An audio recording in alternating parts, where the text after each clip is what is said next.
Hello viewers and welcome to a new STM32 video. This is probably definitely not going to be in the tutorial series. It's probably going to be a rant, and a relatively short rant, but it's just something I felt I wanted to mention.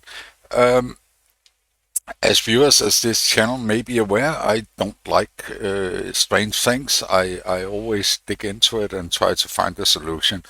And one of the things I do quite often is I look at the statistics of my STM32World Wiki, and I see which pages are popular, which pages are not popular. One of the most popular pages on this page is my Black Pill page, but also my DIY ST-Link page is quite popular, and my Blink, my LED Blink page. So there's like some pages that are a lot more popular than others. Part of that statistics is I get statistics of what pages are growing in audience.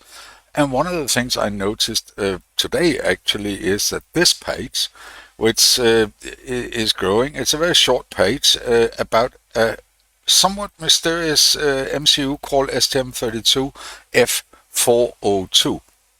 Now, when I say mysterious, it's because it doesn't exist. If you look at ST's website, this MCU does not exist. If you look at STM32Cube MX, you cannot select this MCU yet. I wrote this article about 2.5 years ago. I honestly can't remember why I came across it, but it's probably because at the time there was an international chip shortage, and it was impossible to get a lot of these STM32 MCUs. So I probably looked for alternatives, and this was one of the ones that came up. So about 2.5 years ago, in the end of third or 2/3 of 2022, they had 8,256 in stock, and they were priced back then at $3.30. Now, that was dirt cheap at that time. I remember paying $25 for an STM32F405 because they were as rare as hen's teeth at the time. So it was quite interesting. Now, if I Google for STM30 or use DuckDuckGo for STM32F205, my page is coming up third, and that's probably why it starts getting a lot of hits. But there is also a Reddit article, and it's quite possible that that is how I discovered this chip back then. From this Reddit article, I didn't comment on it back then, so I don't know. So I thought I wanted to look into this STM32 F402, which obviously gets a lot of hit now, and I want to see why that could be. So if I search for this on LCSE, I should mention LCSE is my go-to supplier of electronic components. They are in China. They are sort of the Chinese equivalent of DigiKey or Mouser or Farnell Farnell, one of those. And I use them quite a lot. I trust them. They don't have fake components. They do, however, have quite a lot of Chinese components that you would not find on DigiKey or Mouser. And if I search for the STM32F402, they are still in stock, and they have 13,233 of them, and they cost $1.60 a pop. If I buy 100, I get them down to very close to $1 for a 32-bit mid-range. This is not one of the low-end. This is cheaper than the STM32F103, which is a really old and weak MCU. So yeah, I mean, I think I'm actually going to make an STM32 World board with one of these on it, just to play around with them a little. Unfortunately, if you look at the datasheet, it is in Chinese and it is in Chinese only. The whole datasheet is in Chinese, which makes it a little bit hard to work with these, but fortunately the numbers are typically written in Arabic numericals, so it is you can usually decipher these with maybe a little help from Google Translate. You can translate these.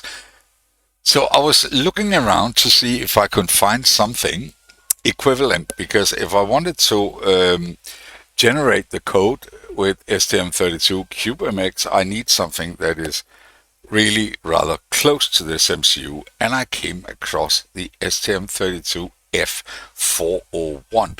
Now, the 401 is quite common on those black pill boards. I have, however, never used it because I used the ones with STM32F411, which is slightly different. But it is interesting that they have these STM32 F401RC, and they have 6,000 of those in stock, and they are also relatively cheap at $275. So they are still about a little more than $1 more expensive than the 402, but they are available. I don't know why this one is slightly differently priced, but let's go with this one and look at the datasheet for this one. So let's put the datasheets next to each other and zoom in about the same. I zoomed into 150. And let's look at the core vitals of these two MCUs. So I have the 402 here, and I have the 401 here. So let's start with this. They claim the performance is 105 DMIPS, 256 kilobyte of flash, and 64 kilobyte of Rant, 11 timers, 1 editor, and 11 communication interfaces. Let's decipher this. 100, was it 105? Yeah. Same performance, same flash, same RAM, same timers, same ADC, and I assume this means communication interfaces. So there are 11 of those. So as a start, these two processors look fairly identical. If we look through all these, I won't do it here, but I have done it. You will see that it's kind of even aligned. Similar. The only difference is this is available in more packages, but it kind of have the same features as far as I can decipher.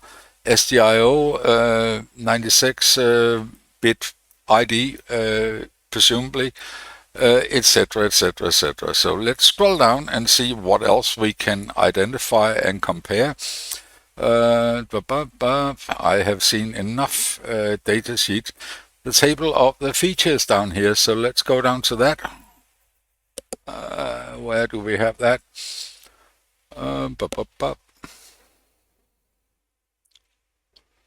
It is here.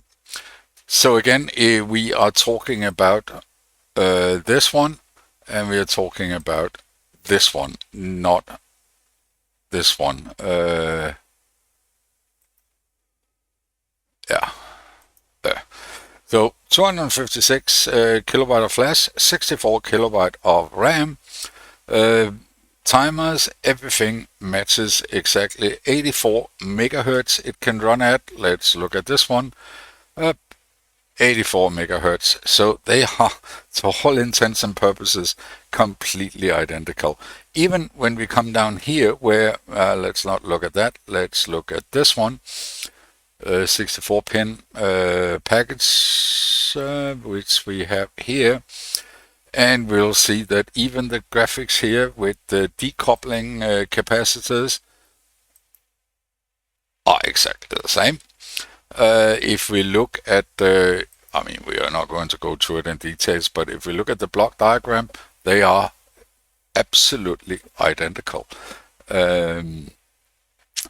And this just goes on. I have been through most of it. The bus architecture, the AHB matrix, the memory buses or address and memory buses inside they are exactly the same between these two MCUs, DMA transfers boot modes,